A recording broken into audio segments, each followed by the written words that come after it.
Module 4, cas concret numéro 3, on va voir deux exemples. J'ai intitulé cette leçon Générer une ambiance. En fonction de ce qui se dégage émotionnellement d'une image, il est toujours intéressant de pouvoir lui associer un look qui va renforcer justement ce qu'on veut transmettre au spectateur. En l'occurrence, sur cette première image, si on analyse rapidement, on a une jeune femme, plutôt jeune, qui est pensive, voilà, peut-être même nostalgique, hein. On avait vu dans la partie sur le module artistique les couleurs qui étaient associées à ça, des couleurs qui sont un peu froides, qui tirent vers le bleu, le vert et tout ça. Donc là, on est complètement à l'opposé, puisqu'on est sur des teintes qui sont plutôt très chaudes. On a des points lumineux qui sont ici. En l'occurrence, le point lumineux que vous voyez là, c'est la réflexion d'une lumière qui se trouve derrière son visage, qui est réglée sur 3200 Kelvin, donc des teintes plutôt chaudes. Et en fait, la lumière qui est, elle est juste derrière sa tête, elle se reflète sur un miroir. C'est pas du tout une fenêtre avec une fin de journée, on est la nuit. Et c'est vraiment la lumière qui se reflète sur ce miroir et qui nous donne cette sensation-là. Ce que vous voyez ici dans cette partie-là, c'est simplement un artefact dû au fait qu'on a ici le barreau d'un escalier qui fait que la lumière ne rentre pas dans le capteur à cet endroit-là. Donc c'est pour ça qu'on a le capteur perçoit les choses ici de cette façon-là. Alors qu'ici, sans le barreau, eh ben, on a plus de lumière qui rentre directement avec eh bien, ces petites aberrations dues au flair de la lumière. Donc ça, malheureusement, on ne peut pas y toucher. En ce qui concerne cette image, ce que je vous propose, c'est de comprendre comment je suis passé de ça à ça. Donc quelque chose qui est complètement différent. Voilà, pour venir voilà, appuyer sur son visage, venir. Donc c'est vraiment, c'est très marqué. Pour le coup, c'est volontaire. Mais là, on est sur quelque chose qui est un peu pastel. Voilà, un petit peu plus, comment je pourrais dire ça, voilà, glowy. Et là, eh ben, on est sur quelque chose d'un peu plus dark, avec, je vais vous montrer le travail que j'ai fait notamment sur le visage. Donc, qu'est-ce que ça nous donne en termes de nœuds? Donc, j'ai 5 nœuds en tout. Le premier, j'ai commencé par un travail de l'exposition pour travailler ma dynamique de l'image. Donc, on voit hein, le avant, mes hautes lumières aux alentours de presque du 1023, et mes basses lumières surtout qui sont complètement bien, hautes, dû au fait que bien, la lumière elle rentre directement dans le capteur. Donc ici, ce que je voulais, c'était réduire ma dynamique pour la changer. Donc j'ai travaillé hop, au niveau de mes roues colorimétriques, j'ai simplement travaillé sur mes hautes lumières ici, je les ai réduites. Et au niveau de mes basses lumières, j'ai réduit également, ce qui me donne un avant, avant, après. Vous voyez que la dynamique est complètement descendue. Sur le deuxième nœud, donc ça c'est après, et ça c'est avant. Donc on voit hein, ce qui s'est passé au niveau du shift des couleurs. Qu'est-ce que j'ai fait? J'ai travaillé au niveau de mes roues colorimétriques pour descendre la température au niveau de moins 1500. Donc j'ai vraiment refroidi complètement mon image. Et puis au niveau de mes courbes personnalisées, eh bien j'ai travaillé sur individuellement mes canaux bleus et rouges. J'ai commencé par le rouge en enlevant du rouge dans mes basses lumières, ce qui me donne cette teinte un petit peu verte-bleue. J'ai rajouté un petit peu de rouge, au contraire, dans mes hautes lumières, pour ne pas en perdre trop dans les cheveux, et pour avoir justement un contraste entre son visage et le reste de l'image. Et puis j'ai enlevé ici, vous voyez, hop, j'ai enlevé un tout petit peu de bleu dans mes hautes lumières pour garder cet aspect un petit peu... Voilà, le vert, on avait vu dans le module artistique que ça avait aussi une tendance un petit peu... si on tirait trop dessus, qui pourrait être un petit peu de l'ordre du maladif. Donc là, je veux pas aller vraiment sur quelque chose qui est maladif, mais je veux créer une ambiance où, voilà, elle est peut-être un petit peu perturbée, elle se pose des questions, en tout cas, elle est pensive. Et donc, le fait de refroidir l'image et d'y ajouter dans certaines zones, en l'occurrence dans les basses lumières, là, je vous le mets en plein écran, d'y ajouter voilà, dans les basses lumières et d'avoir un contraste avec une autre température de couleur dans les hautes lumières, en enlevant le bleu, eh bien ça nous donne cet aspect-là, quoi. Vous voyez. Donc c'est vraiment, vraiment intéressant. Hop, on va revenir ici. Ensuite, j'ai travaillé sur un masque. Donc le masque, vous voyez, un masque sur lequel j'ai appliqué le masque. Donc c'est un masque magique hein, que j'ai traqué bien évidemment. Et puis je suis venu travailler sur ici mes roues colorimétriques primaires pour travailler au niveau de mes gammas, d'accord, donc au niveau de mes teintes middle, hein, moyennes de peau. J'ai enlevé un petit peu de rouge et j'ai enlevé un tout petit peu de luminance. Donc j'ai enlevé un tout petit peu de rouge, tout simplement voilà, pour générer cette teinte de peau là. Et le reste, j'ai pas touché. Donc le masque magique. Ensuite, qu'est-ce que j'ai fait? Eh bien, je suis venu travailler sur des Power Windows. En l'occurrence, une seule pour ce fichier-là. J'ai travaillé sur une Power Window qui est ici. Voilà, tout simplement pour diminuer la luminosité.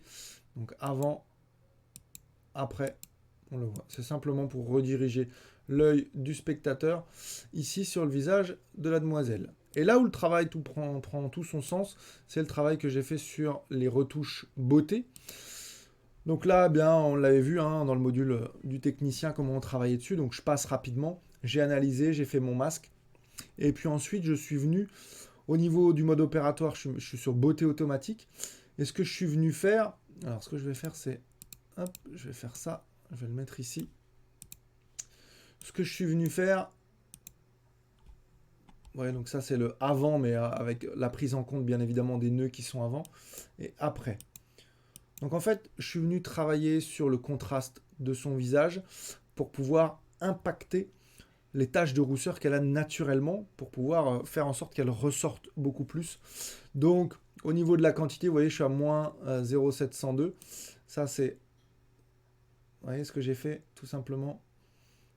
Donc je fais en sorte de, le travail consiste là, voilà, donc je reviens petit à petit pour pouvoir faire apparaître beaucoup plus ces taches de rousseur et nous donner un petit peu plus de contraste dans son visage. J'ai travaillé sur l'amplitude pour l'effet justement que je viens d'appliquer. Ensuite, correction de la couleur, j'ai travaillé sur le contraste. Vous voyez, j'ai ajouté du contraste à son visage. Au niveau des moyennes lumières, j'en ai enlevé un tout petit peu. J'ai désaturé mes basses lumières pour créer un contraste ici dans son menton, pour pouvoir avoir des zones qui sont un petit peu plus chaudes dans son visage et le menton ici qui est un petit peu plus froid. Mais là où tout le travail prend son sens, c'est au niveau de la retouche des yeux. Ce que j'ai fait, c'est que j'ai... Hop, je vous montre. Au niveau de la netteté, j'ai mis full netteté. C'est-à-dire que si j'enlève, ça c'était l'image de départ, qui était très soft, très... voilà, avec ce qu'on obtenait dans le capteur. Moi, j'ai mis complètement les yeux pour qu'on ait vraiment un focus sur les yeux. Au niveau de la brillance, j'ai pas travaillé sur la brillance, parce que si je travaille sur la brillance, vous voyez, ça peut vite être compliqué. Donc j'ai laissé ça pour qu'on ait un regard qui est un peu plus noir. Par contre, ce que j'ai fait, c'est que j'ai travaillé au niveau de la luminosité du regard, c'est-à-dire l'espèce de masque qu'on avait vu dans le module 2. Vous voyez, donc là je suis à fond, hein, je suis à 1. Et s'il n'y a pas de masque, vous voyez ce que ça donne. Donc j'ai travaillé simplement pour qu'on puisse focus encore plus sur son regard, pour créer vraiment quelque chose où, ben voilà, c'est son regard qui nous importe là. Donc c'est vraiment tout le travail. Et j'ai pas travaillé sur la suppression des cernes, vous voyez ce que ça nous donne sinon. Ça nous donne quelque chose qui est de l'ordre de la beauté quand on veut travailler sur des choses qui sont de l'ordre de la publicité. Là en l'occurrence, je m'en fous de la salir un tout petit peu. Donc voilà, je lui laisse ses cernes. Et pour le reste, très peu de choses. Voilà, les retouches des lèvres, je touche pas. Je suis simplement venu toucher au niveau de la retouche des joues. Pour un tout petit peu au niveau des joues ici, travailler sur la teinte de peau pour qu'elle soit un tout petit peu plus verte, mais c'est vraiment très très léger. Et puis ce que j'ai fait ensuite, c'est travailler sur la fondue de l'ensemble, où je me suis mis à 0,826 pour que mon effet total soit un tout petit peu atténué. Donc voilà, c'est vraiment pour le coup un travail avec la retouche beauté, où je travaille sur les différentes zones de mon visage pour pouvoir créer bien cette ambiance un petit peu plus contrastée. Donc je vous remonte le avant, après. Donc c'est vraiment quelque chose que je trouve intéressant en termes de look. Et on va passer du coup maintenant au deuxième look. Pour ce deuxième exemple, eh bien, je suis venu chercher l'émotion opposée, à savoir que j'ai cherché une image qui représentait la joie, et c'est ce que j'ai trouvé, eh bien, avec cette petite fille qui arbore un joli sourire sur son visage. Donc j'ai travaillé, je suis passé d'une image comme celle-ci à une image comme celle-ci. Vous voyez que ça n'a absolument rien à voir. Hop, je vais remettre ici sur off, et qu'est-ce que j'ai fait pour travailler? Eh bien, je suis venu travailler sur mon exposition au départ. Alors, ce que je vais faire, c'est que je vais les enlever. Voilà. Donc le travail de l'exposition, vous voyez, pour gagner et trouver de la dynamique dans mon image, quand on veut travailler sur quelque chose de joyeux, ben, c'est associé à la lumière et donc on a envie d'avoir une image qui est plutôt dynamique. Donc j'ai simplement augmenté la dynamique de mon image et je ne suis pas trop descendu dans les noirs. Je ne veux pas des noirs qui soient trop noirs justement pour pas créer trop de contraste. Donc je préfère avoir une gamme de tonalités ici qui est comprise entre 896 et 128 pour avoir quelque chose qui est plus homogène. Ensuite, j'ai travaillé, donc ça, tout simplement, je le travaille avec mes courbes ici. Je suis venu augmenter dans mes moyennes lumières et j'ai augmenté également mes hautes lumières. Ensuite, au niveau de la température de couleur, vous voyez le après, avant. Donc j'ai simplement travaillé ici au niveau des roues colorimétriques pour augmenter la température de couleur. Ben, effectivement, quelque chose de joyeux, c'est quelque chose qui est un petit peu plus coloré. Donc voilà, les teintes, elles étaient un petit peu froides à mon goût. Donc voilà, j'ai augmenté un tout petit peu la température. Au niveau de la saturation, pareil, on est passé de avant, après pour gagner en saturation. Donc on est passé de 50 à 55,20. Ensuite, travail au niveau de la couleur de l'herbe derrière. Donc je suis venu simplement créer un king, on voit le masque ici. Je suis venu créer un king pour exclure cette petite fille et pour travailler sur les teintes ici de la végétation. Une fois que j'ai fait mon masque, j'ai travaillé ici avec mes courbes personnalisées, en l'occurrence la teinte, la saturation et puis la luminance pour venir ajouter justement cette couleur un petit peu orange-jaune qui me crée un contraste qui est intéressant entre la couleur de sa peau, de ses cheveux et l'arrière-plan. Je trouvais que c'était trop brutal en fait. Il n'y avait pas assez d'homogénéisation. Enfin, vous aurez compris le mot. Je trouvais que voilà, c'était pas, ça matchait pas bien en termes de couleur. Donc voilà ce que je suis venu créer. On s'aperçoit d'ailleurs que, je vous le montre ici, on s'aperçoit que le fait d'avoir travaillé sur ces couleurs, ici, m'a rajouté un bruit qui est absolument phénoménal dans mon image. Vous voyez, ça c'était le avant, ça c'est le après, donc ça m'a rajouté beaucoup de bruit. Donc on verra ça à la fin. Ensuite, ce que j'ai travaillé, c'est un tout petit détail. Peut-être on ne le perçoit même pas quand je fais ça. En fait, je suis venu tout simplement ajouter une couleur complémentaire, c'est-à-dire que j'avais une couleur rouge ici sur son petit chandail là. Je suis tout simplement venu mettre la couleur rouge en violet, tout simplement parce que le violet sur la roue colorimétrique, c'est la couleur qui est complémentaire avec ce vert-là. Et je trouvais plus joli, en tout cas moins distrayant, d'avoir le violet pour pouvoir faire en sorte qu'on se concentre sur elle. On continue l'aventure. Ensuite, j'ai travaillé sur des Power Windows. Donc les Power Windows, elles sont dans le nœud composite.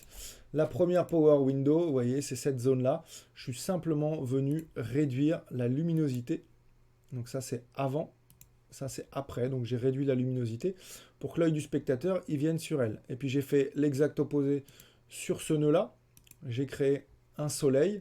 Si on veut voir le soleil à quoi il ressemble, on le voit. J'ai créé un gros soleil, une grosse source lumineuse. J'ai fait en sorte de pouvoir faire que mes zones de transition comme ça, elles soient bien fluides. Comme ça, il n'y a pas de zone dans mon image qui est pas jolie à voir. Hop, on va enlever la Power Window. Et donc, avant, c'est toute cette zone-là, en fait, avant, après. Donc, je tiens compte de la directionnalité de la lumière, comme on a vu à l'exemple précédent. Hein. Et donc, ça me permet sur son visage ici, qui était déjà très lumineux. C'est ce qui m'a permis de savoir que la source lumineuse à l'arrivée de ce côté-là. Ça me permet en plus d'accentuer le fait que c'est cette zone-là qu'on veut voir. Et comme on lit notre image de gauche à droite, très facilement, en fait, l'œil du spectateur, il arrive sur son visage. Donc ça, c'était la suite. Ensuite, on continue. Hop, j'ai travaillé sur les retouches visage. Donc ça, je vais peut-être le mettre ici.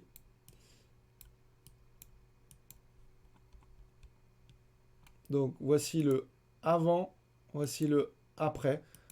Donc vous voyez, au niveau des teintes de peau, au niveau du fait que j'ai lissé un peu les choses, au niveau du regard, que ce que j'ai fait, bah, je peux vous montrer. Hop, alors, oui, on va essayer de hop, pouvoir avoir accès à mon nœud. Voilà. Donc j'ai fait le masque comme sur l'exemple précédent. J'ai travaillé au niveau de la texture pour rajouter justement cet effet un petit peu plus lissé. Travailler sur l'amplitude, c'est-à-dire la force de mon effet pour pouvoir l'augmenter. Au niveau de la correction de la couleur, c'est pareil. J'ai diminué un petit peu les choses pour faire en sorte qu'au niveau du contraste de son visage, ça soit pas énorme. J'ai rajouté un tout petit peu de luminance dans mes moyennes lumières. J'ai boosté un peu les moyennes lumières. Au niveau de la teinte, j'ai pas touché. J'ai désaturé un tout petit peu pour tout ce qui est au niveau du menton dans mes basses lumières. Et suppression un petit peu des brillances qu'il y en avait dans le nez. Au niveau de la retouche des yeux, j'ai fait l'exact opposé de ce qu'on a vu tout à l'heure, à savoir que la netteté, ben, j'ai fait en sorte d'en rajouter dans ses yeux. D'accord. Donc ça, c'est la même chose. Par contre, au niveau de la brillance, tout à l'heure, je n'avais pas de brillance dans les yeux. Donc ça, c'est le fichier natif. Moi, je suis venu ajouter de la brillance pour justement qu'on soit vraiment localisé sur son regard. Au niveau de la luminosité du regard, tout à l'heure, j'avais un masque qui était complet pour venir créer du contraste dans mon visage. Là, je veux pas de contraste, justement, je veux que les choses soient le plus lisses possible. Donc, la luminosité du regard, je la mets à moins 500. Je veux vraiment quelque chose de lisse, mais je veux qu'on soit concentré sur son regard. Et au niveau des cernes, eh ben justement, j'ai lissé les choses pour qu'on soit juste focus sur à la fois la brillance et la netteté de son regard. C'est vraiment ce qui fait la différence au niveau des yeux. Les lèvres, je n'y ai pas touché. J'ai travaillé sur un petit peu le blush pour ajouter voilà, un petit peu cette teinte rosée qu'on trouve dans ses joues. Au niveau de la retouche du front, pareil, travailler un petit peu sur la teinte et le fait de lisser un tout petit peu le front pour venir bien, créer ce visage un peu poupon, quoi. Au niveau de la retouche des joues, pareil, j'ai travaillé un tout petit peu sur la teinte ici pour rajouter un tout petit peu de rose sur les joues de cet enfant. Je n'ai pas travaillé sur le menton. Et au niveau de la fondue de l'ensemble, je suis à 0.0909, c'est-à-dire un tout petit peu moins que la force totale de mon effet. Donc ça, c'est pour le travail sur le visage. Et c'est vraiment très net entre le avant. On voit qu'elle est marquée. Elle est marquée par le soleil, elle est peut-être marquée par justement sa vie dans la nature, etc., etc. Voilà, j'ai voulu créer quelque chose d'un petit peu plus joyeux. Et puis la dernière chose que j'ai faite, ici, c'est de venir travailler avec un mixeur RVB, tout simplement, je vais afficher le nœud composite, ça on connaît maintenant, pour séparer les channels de couleurs, et donc je suis venu travailler sur mon canal rouge, parce que je vous ai dit que précédemment, eh bien ça m'avait créé beaucoup de bruit dans le rouge. Vous voyez, ça c'est avant, et ça c'est après la réduction de bruit.